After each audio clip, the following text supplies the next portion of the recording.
It's time to get your champagne wishes and caviar dreams.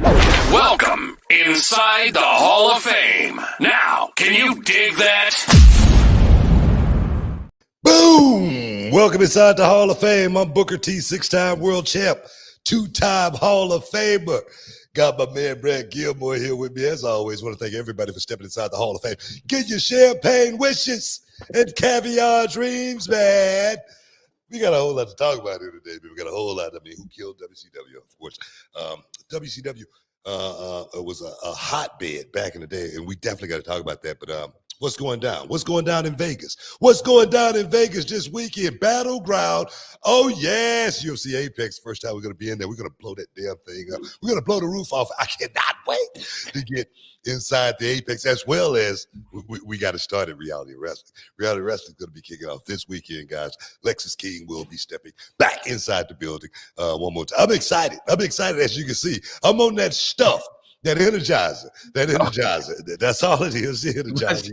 You read the ingredients, so you know why I'm a little amped up, a little geeked right now. How you feel, man? Yo, I mean, apparently not as good as you, but I'm doing good, man. You know, I'm excited for this weekend for so many reasons. Again, we talked about Live Golf being here in Houston, checking some of that out. Obviously, Reality of Wrestling going down the 8th, and then I'm excited to kick back and watch a little NXT Battleground because that card has really come together the last 2 weeks, where you have NXT Underground, you've got the women's ladder match, you got Roxanne and Jordan Grace, you got All Ego, Ethan Page and Trick Willie, you got Sexy Red hosting the whole thing. I mean, what a and it's at the UFC Apex. I mean, this has all the makings of being one of, if not the biggest, NXT premium live event from a show business presentation standpoint. Do you know what I mean? Like, of course, Stand and Deliver has 20,000 people there. Yeah. It's not going to be that big of a crowd in the Apex just because it doesn't hold it. But I feel like the pageantry of this PLE for NXT is something special that we're going to talk about for a long time. Well, I know we haven't done anything in Vegas, since I've been there. I don't know if they did anything in Vegas before. Have they done anything like NXT show? This is a coming out party for these young guys in Las Vegas, man. I mean, I'm serious. That's the city that never sleeps. I'm sure these guys going to be like so excited just to be in Vegas, first and foremost, but to be able to perform on that stage is going to be unbelievable. Like I said, I can only imagine, what the construction crew is doing in there right now, as far as really putting that place together and bringing it to, that NXT life. So I'm really excited. And like you say, the card is definitely have rounded out. Let's just say that with All Ego, Unexpected, Jordan Grace, Unexpected. So it's definitely going to be one to watch. It's going to be a good one. Give me the one match. I know it's hard, but give me the one thing you're looking forward to the most on that. The ladder match. It's easy.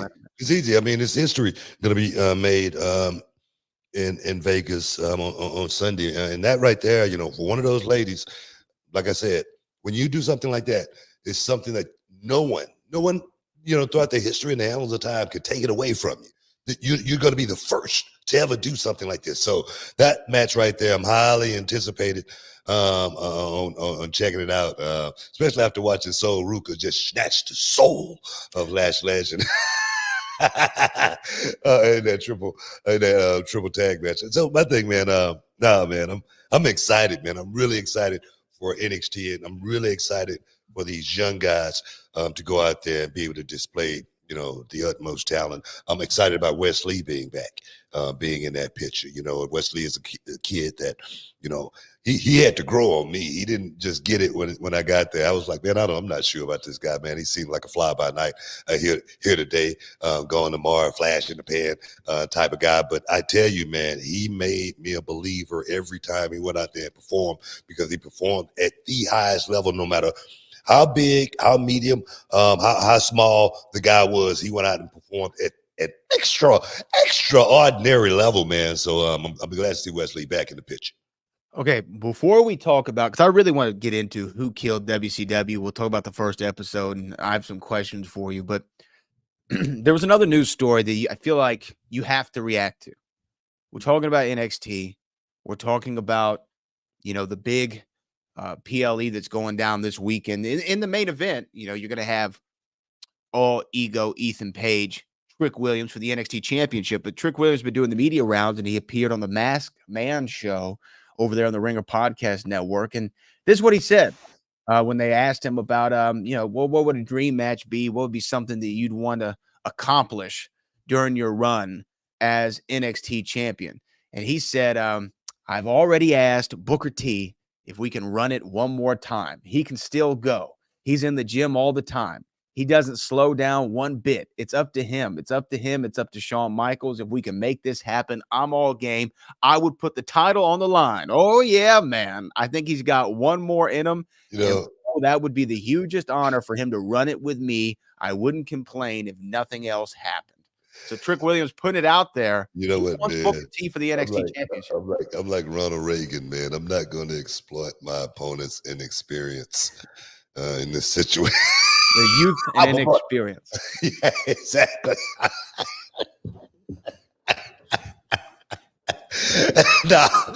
No, man, I'm not. I wouldn't want to do. You know what, Trick, man? Trick is me right now. He's in his prime, man. He's getting ready to blow it up. He's getting ready to take over the world. I want to see that kid take over the world. I don't want to be, in there trying to mix it up with this kid or anything like that. I mean, he is the future of this business. I want to be able to step aside and be that dude in the passenger seat, navigating, this kid's, career to that next level. I appreciate, Trick, throwing some shine on me like that. And, I represent because it's true. It's true. I'm in the gym every day. I just finished working out before I came up here, man. I was doing this prison workout. And it's 7 steps, 60 seconds. And by that time that you're in that 60 seconds, man, you are dumped. I'm serious. Every ounce of energy of you burning everything all over. So man, I'm definitely trying to stay in shape. Preparation is the only luck you're gonna have. But I'm just prepared for some sucker to run up on me in the street, Not for a wrestling match.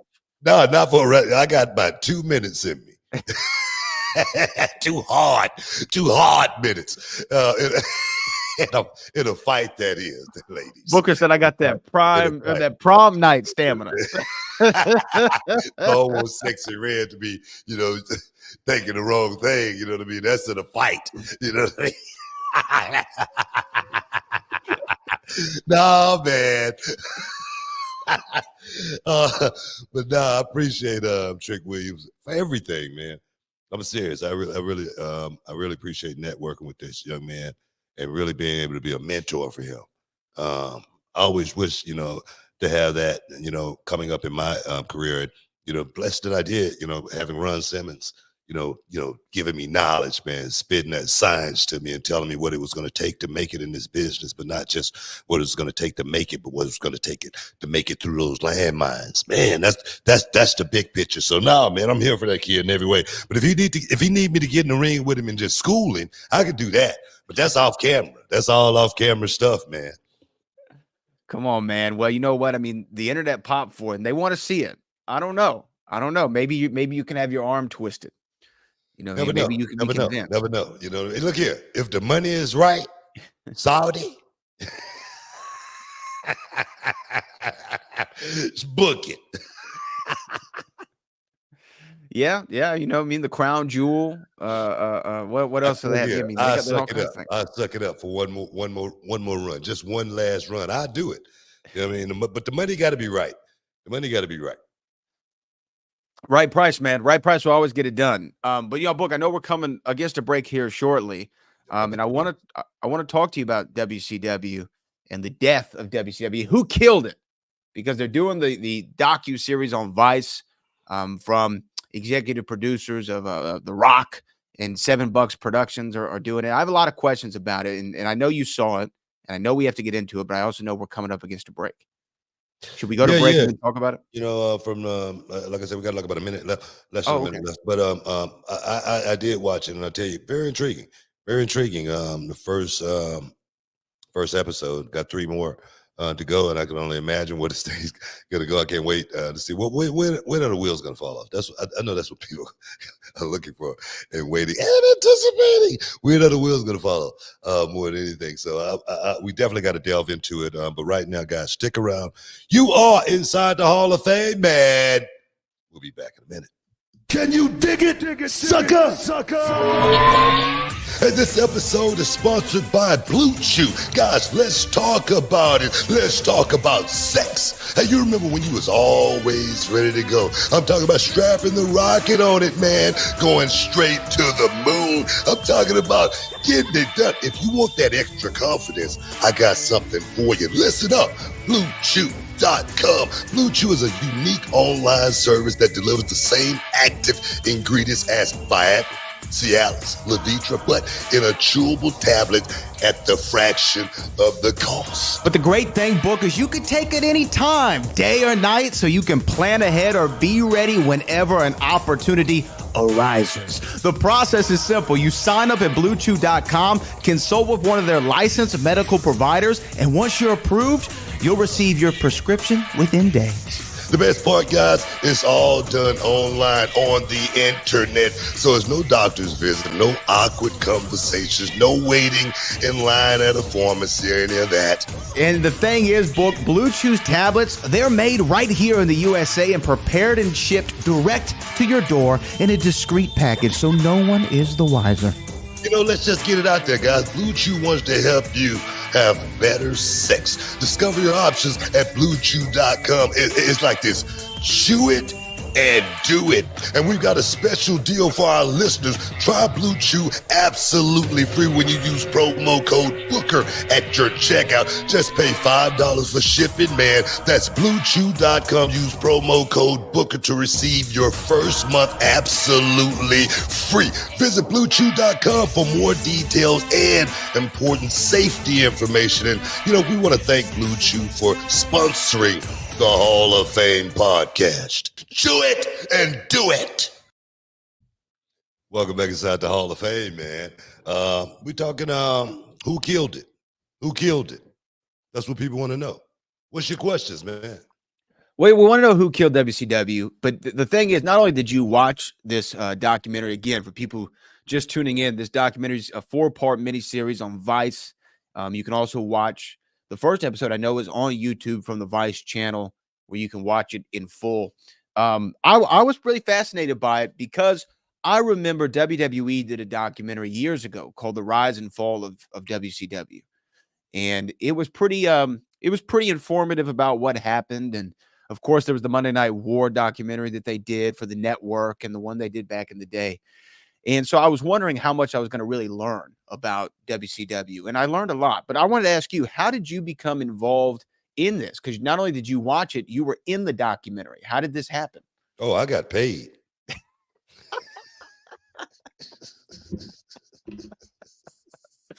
Well, that about sums it up.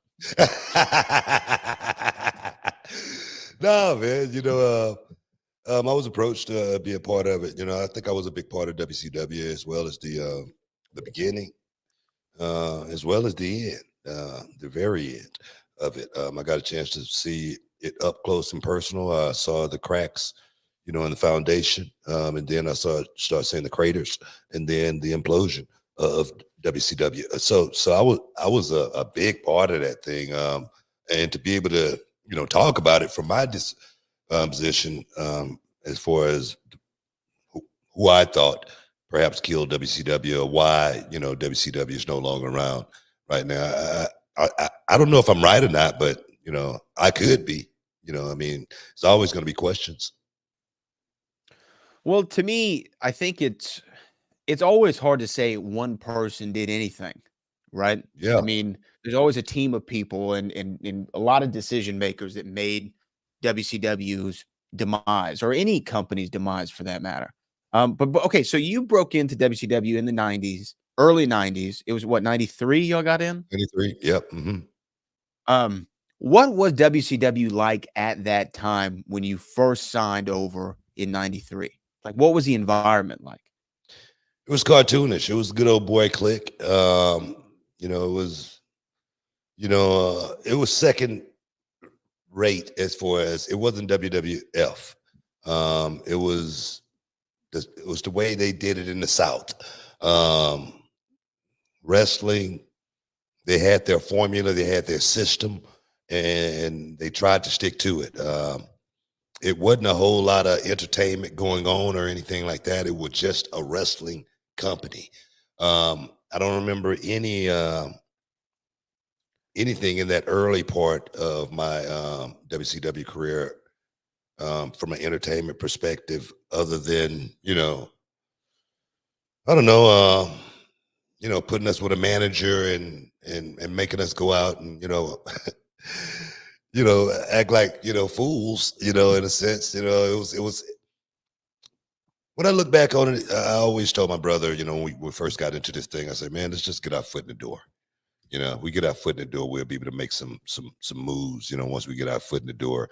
And that goes back to my 99%, 100% rule. It all started like back in WCW, because trust me, when we first got in WCW, I wanted to speak up. I wanted to say something so bad, but I knew I had no leverage.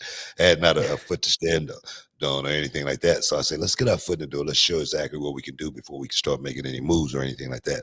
I remember our first debut, as the Chain Gang, and a gimmick that they gave my brother and I, and we went out and did it, and the crowd, crapped on it, and human resources got involved. I remember Ole Anderson, he was the booker at that time. He said, we should send you back to Texas. I should send you back to Texas. He said, but you could work. He said, but can you draw money? That's the question. Can you draw money? And we did. We was like, give us a shot to draw money, but it was a situation that we just had to, grit our teeth and go through it. And we got through it. Thank God we were talented enough to, weather the storm. But it was a rocky time. It really was. So when you were there, Ole had the book and was making decisions. And then I don't know who the president of the company was. That the Jim Herd era, I guess maybe. You know what? I wasn't that deep off into the the office back then. Just getting in. So let me ask you this: did WCW feel regional to you at the time? Did it feel like this is a Southern wrestling promotion in Georgia that's got national exposure, but you didn't feel it, or did you feel the national attention? Well, you got to understand, I had came from the Global Wrestling Federation, which was, we was on ESPN, but we were like a regional company, and then when we got to WCW, man, that was huge for us. I mean, you got to understand, we went from making $100 a week to making $75,000, a year. And then that 75,000 went to like 120 or 130 within a few months. You got to understand, I wasn't thinking about anything other than that check coming in the mail every week. Yeah. Right? You feel me? At the time, what was your highest salary beforehand? Like when you were working? $15,000 a year. Right. Plus an apartment, Yeah. Mm-hmm. $15,000 a year plus an apartment. Yeah. So you're going from that to making $120,000 a year. You didn't give a damn who was the president of the company. I didn't care who was the president, who was running it, who was the good old boys. I just knew I had a spot, and it felt damn good. It felt big. It felt like, man, we made it. That's what it felt like. It felt like, man, we did it. We did it. We made it. So for me, nah, man, I didn't look at it like it was regional. I thought it was the biggest thing I could ever have been a part of at that time. I wasn't even thinking about WWF at that time, to be honest. But did it feel that you got there and like you said, it was a good old boys system. It didn't feel regional. But did it ever feel like were y'all like, man, we're number two, like we're the number two company? Did you carry that at all, like in those early years? You know what? We always knew we were number two. We always knew that. Yeah. I think that was, that was like, not something that we had to think about or talk about. We knew that, just because of, WrestleMania. That was the biggest thing going, if you wasn't a part of WrestleMania, you definitely was second, in my book, so no, but we had some big events. WCW had big events. They had big pay-per-views, and it felt like it was, it was second, but it felt like a very, very close second, which me personally, I didn't mind. I know maybe the upper echelon may have minded, but I didn't mind it at all. I mean, and to me, when you look at some of those early WCW shows from the 90s, like when you got in, you could tell money was getting spent. Like money was getting, and I'm talking about before Bischoff and Hogan, like money looked like it was getting spent with, I mean, the big gimmick matches, a lot of pyro, names, big pay-per-views. Like you said, you didn't ever felt like money was an option back then, did you? No, I didn't think our pay-per-views were low budgeted or anything like that. I thought it was, on par with what WWF was doing back then. But we just wasn't WWF. That's all. Our pyro wasn't as explosive, but we had pyro. It was pretty big, So I thought what WCW was doing back then, it was a blueprint. It was a wrestling company. It wasn't WWE. It was the alternative to WWF. As far as when you watch WWF, you can expect a show, but when you watch WCW, it was what the big boys played. That's what our motto was. So, okay, real quick, before Bischoff and Hogan, I know we're coming to a break, but was there ever talk in the locker room or talk from the office of like, we got to get into competition with the WWF? Or did y'all feel like we're just doing our thing over here, they're doing their thing over there? For the longest, I think before Bischoff got there, I don't think WWF was, a major thought. We were just doing our thing. They were doing their thing, which I thought was a pretty good blueprint, because you just do not want to, go against the competition if you don't have to and still thrive and still be successful. It's just like Pepsi-Cola is doing very, very well, not mentioning Coca-Cola's name ever, right? And I'm sure they're $1 billion company, right? I'm sure that they are. And your $1 billion company, that's pretty damn good. I'm okay with that. You know what I mean? So I thought the blueprint was, on par, but I'm not in the office. I didn't see it. I know we got 30 seconds. I wasn't looking at it from that disposition. I wasn't looking at it like, look, man, I didn't know what the books were telling, those guys as far as, look, we need to make a profit on this thing. All right, we're spending money, but we need to make a profit. I don't know how long we can go without making a profit. So I understand saying, look, we got to pull the trigger. We got to do something, and we got to do it now. I understand that. Stick around, guys. You're in the Hall of Fame. We'll be back in a minute. Can you dig it, sucker? All right, everyone, it's Booker T and Brad Gilmore here, and we've got something exciting for all you sports, comedy, music, and theater fans out there. We're talking about Game Time, the fastest, easiest way to get your hands on tickets to your favorite events. That's right, Book. We love all those spontaneous, unforgettable moments, and Game Time is here to make them happen. Whether it's a last-minute decision to see a game or a sudden urge to catch a live show, Game Time has got you covered, giving fans access to tickets even at the last minute in over 60 cities across the United States and Canada. Hey guys, this ain't about getting in. This is about getting the best seats in the house. With Game Time, you can see images of your seat before you buy it, so no surprises there, guys. You can score tickets swiftly. Skip the line, guys. Just dive straight into the moment. Absolutely. And listen to this. Game Time guarantees the best prices. Find tickets in the same section and row for less elsewhere Game Time will give you a credit of 110% of the difference. So there's no reason to wait, bro. So whether it's the thrill of the game, the laughter of the comedy, the rhythm of the music, or the drama of the theater, guys, don't let the opportunity skip by. Choose Game Time. Grab your tickets and just enjoy the moment. Live should be spontaneous, book, so guys, don't miss out. Check out Game Time now on their app or at gametime.co. That's gametime.co. Take the guesswork out of buying tickets with Game Time. Just download the Game Time app, create an account, and use the code Booker for $20 off your first purchase. Terms apply. Lowest price. Guaranteed. Oh, yes. Welcome back inside the Hall of Fame, y'all. Talking a little who killed WCW. Yeah. Like I was saying, you got to pull the trigger sometimes, especially when you see the competition is winning, and we're not making a profit. I was looking at the end of that thing what Bischoff was saying. Look, man, we guys came in and said, look, we got to make a profit. We may have to put the trigger on this thing, and pull the plug on this thing. And I get that.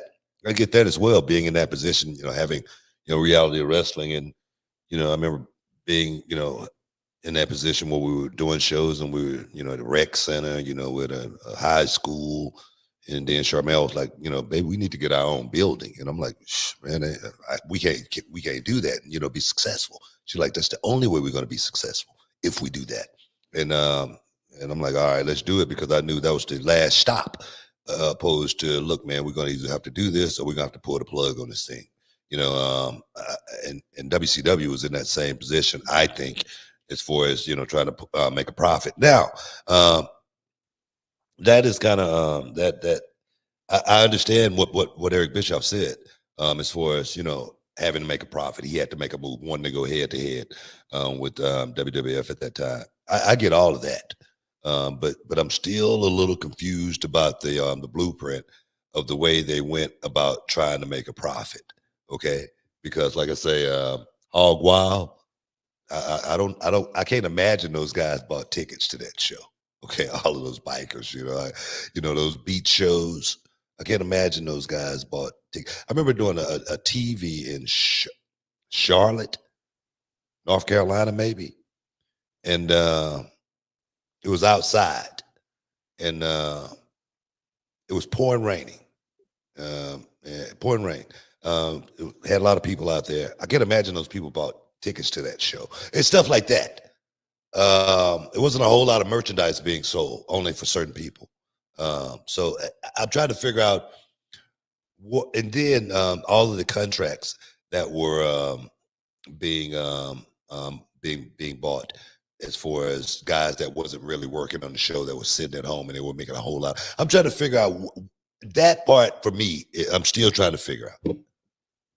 Well, okay, let me ask you this then.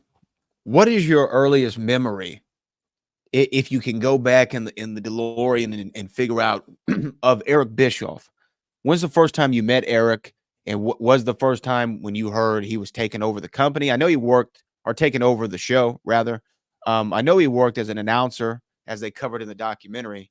So what's your earliest memory of Bischoff? Do me a favor. When did it say?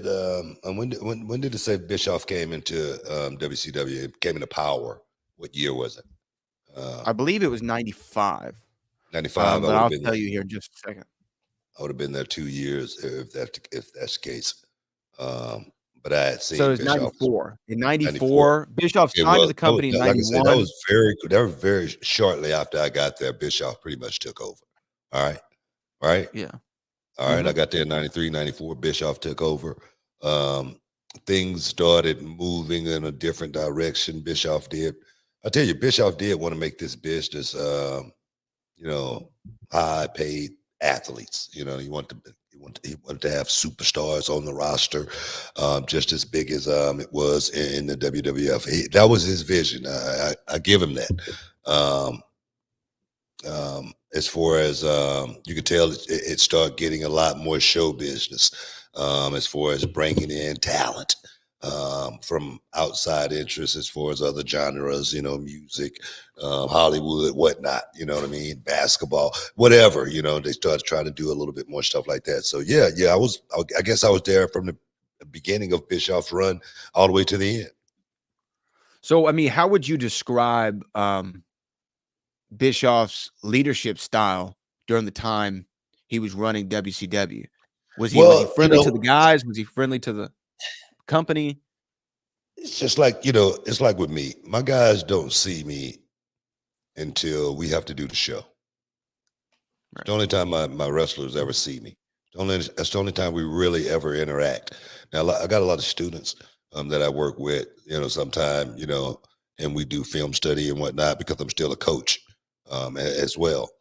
So I got a couple of different hats. Bischoff didn't have that problem, so all he had to do was, come to work, be the boss.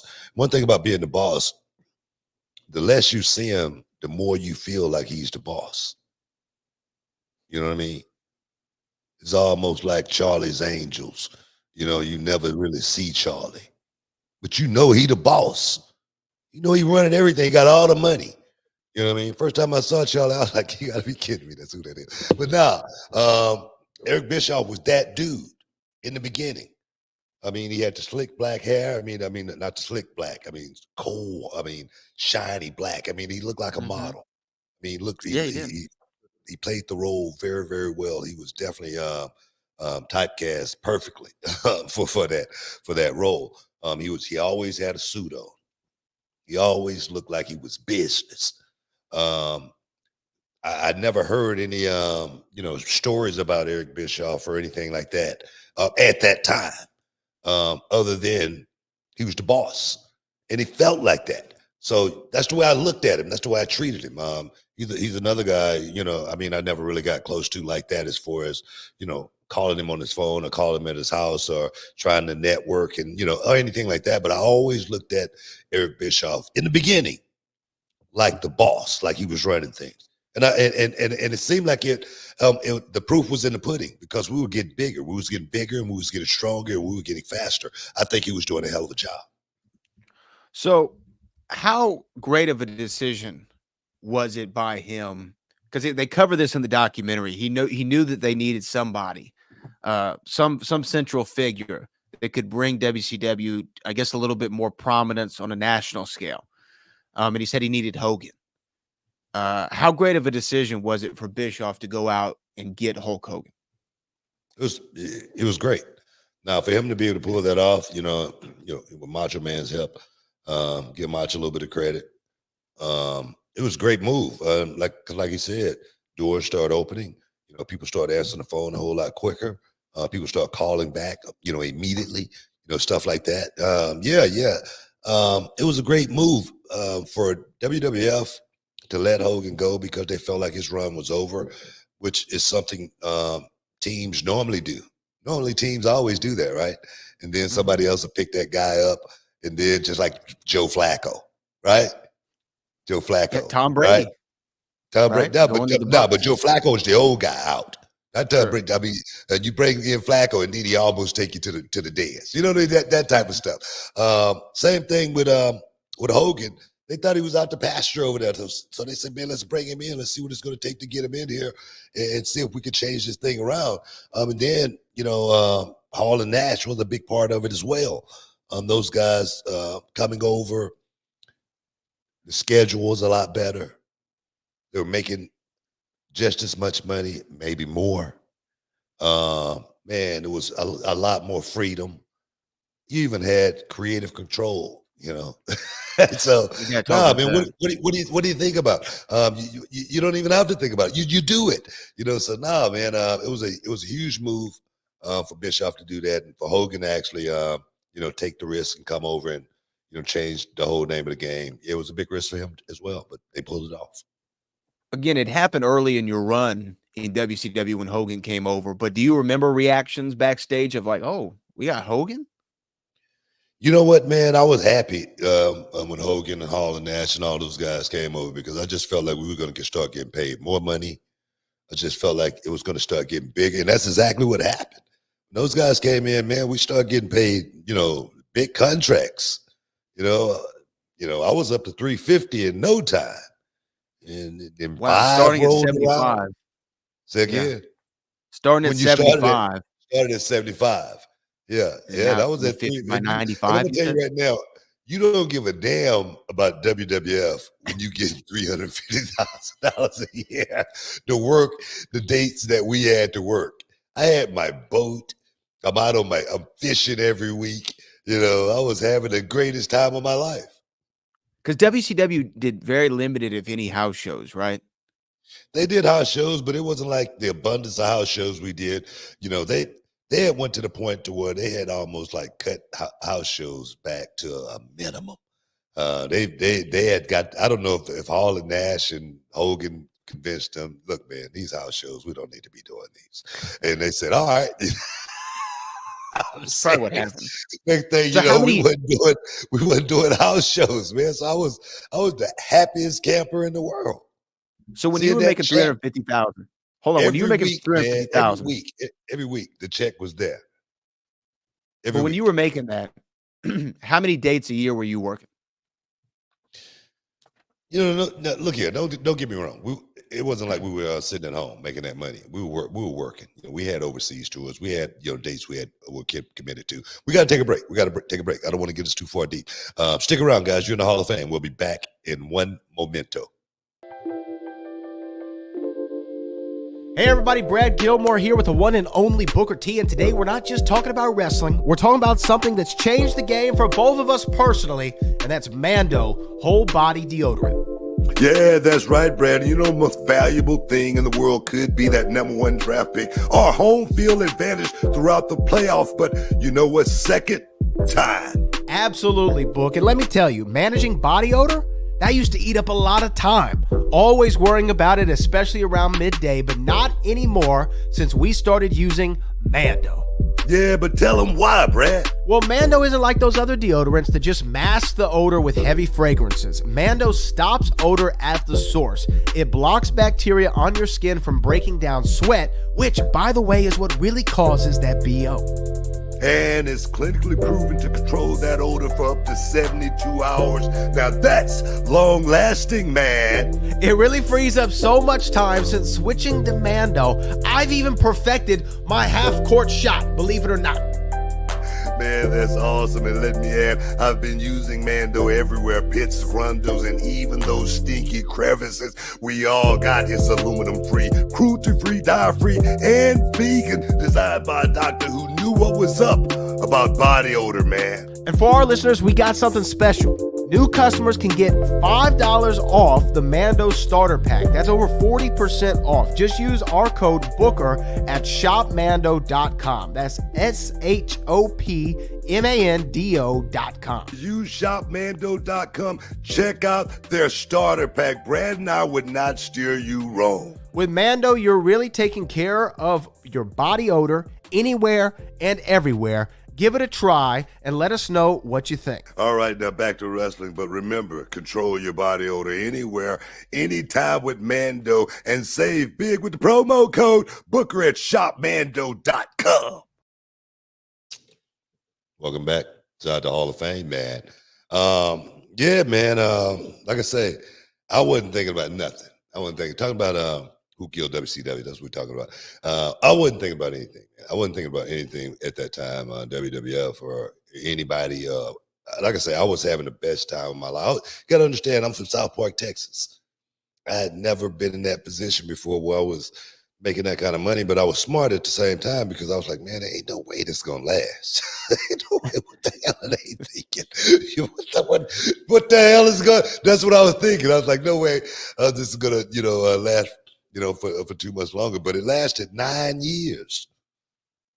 9 years. And it was a great 9 years. It was a great 9 years in WCW for me, anyway. So going back to, because I want to cover just what was in this part one of the documentary a little bit more. There were two other instances that they said was a big change in WCW going major. Now you talked about going head to head with the WWF, and I'm sure they're going to get into that more during the 83-week run. But two aspects that they did cover was Hogan going to the NWO. And I know we've talked about this before. We might even talk to Hogan about this when he was on the show. I don't remember, but him turning heel was, I mean, you could almost say that's a singular moment that shifted business into high gear. Could you not? Like the NWO, especially early, because I think every wrestling fan knows as the NWO went on, it became less special and it became almost a burden to the business more than a positive. But that first year, especially with the original trio, it was something different, man. It was really revolutionary when you look at it, and it catapulted the business right sky high. Blew It it helped up. too.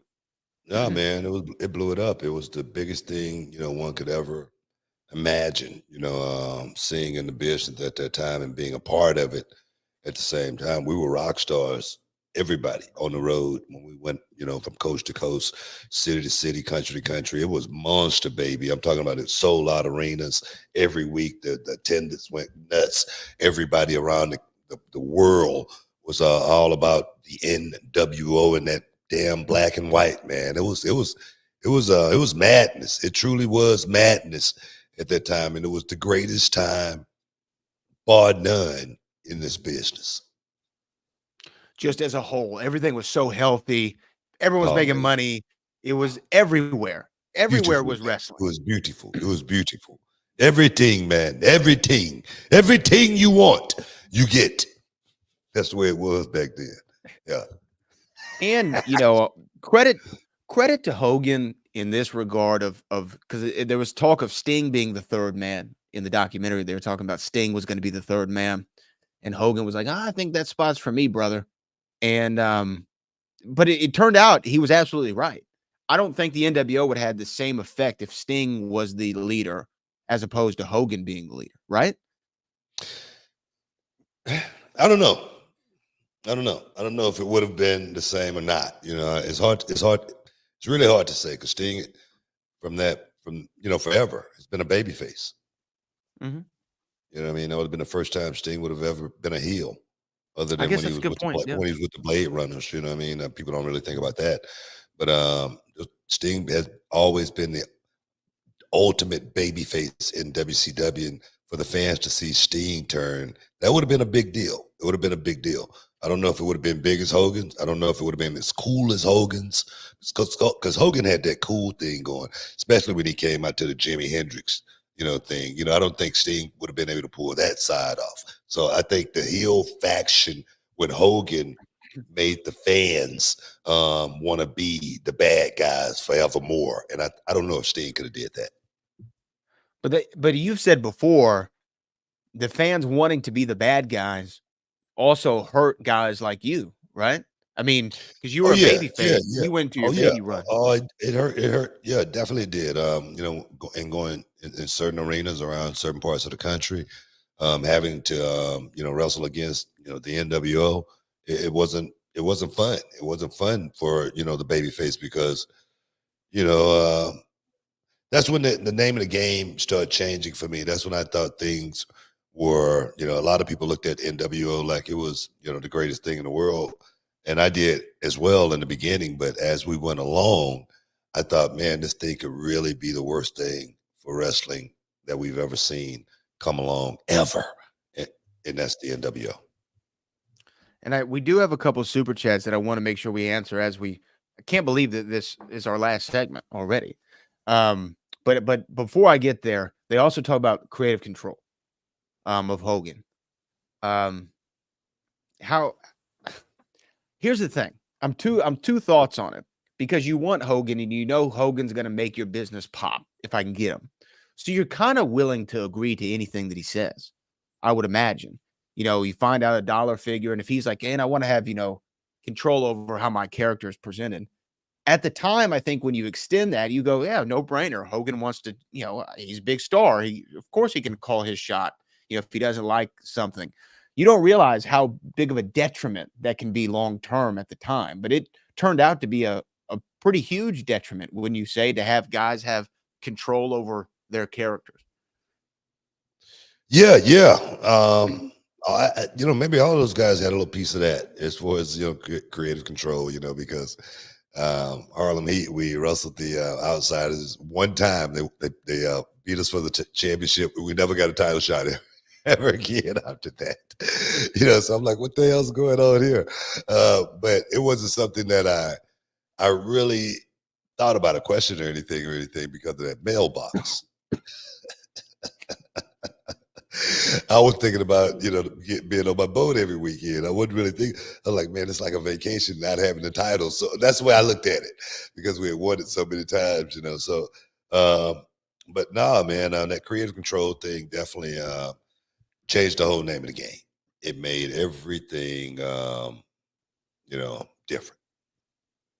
Yeah, I mean, to me, and they talk about it with Brett in there, and we know what happened with WCW at Bash at the Beach 2000, which we talked about on the show a couple months ago. That creative control, man, can be a real, what. We have a couple of super chats here. How much time we have left? Just a couple of minutes? About 5 minutes. Okay, so we have time to get to these. Huge J Nis says 3.5 minutes. I'm sorry, 3.5. I'm going. Okay, then let me hurry this up.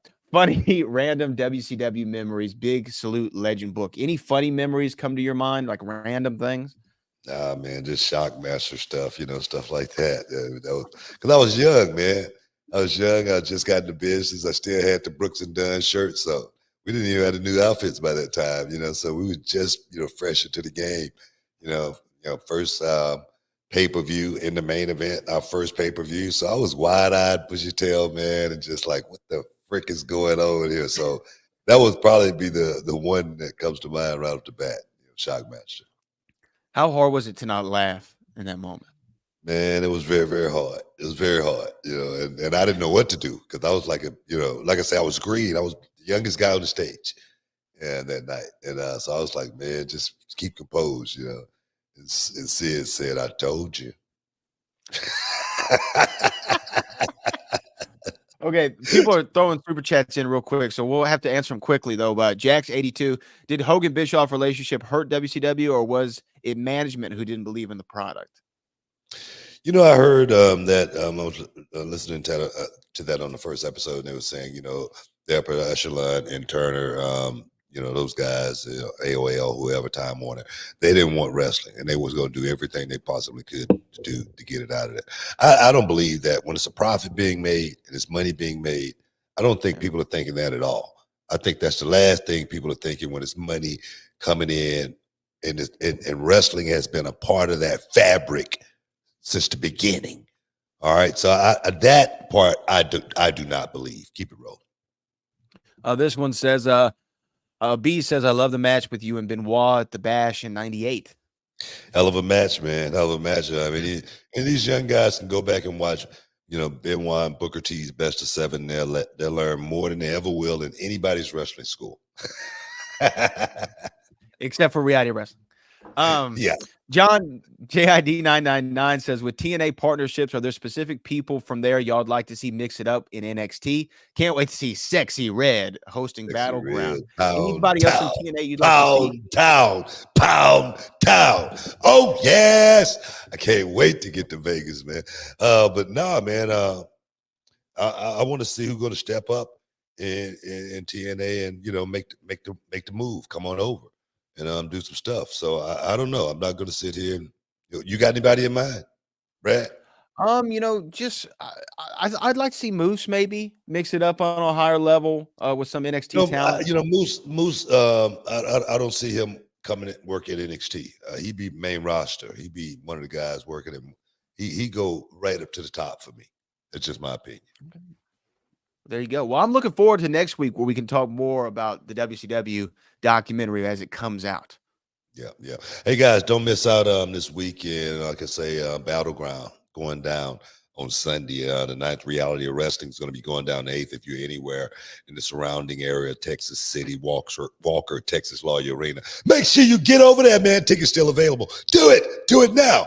I do it for you. But right now, we got to get up out of here, man. I want to thank Brad for all the heavy lifting. I want to thank everybody for stepping inside the Hall of Fame today. Getting your champagne wishes, caviar dreams, man. Until next time, peace. We love you.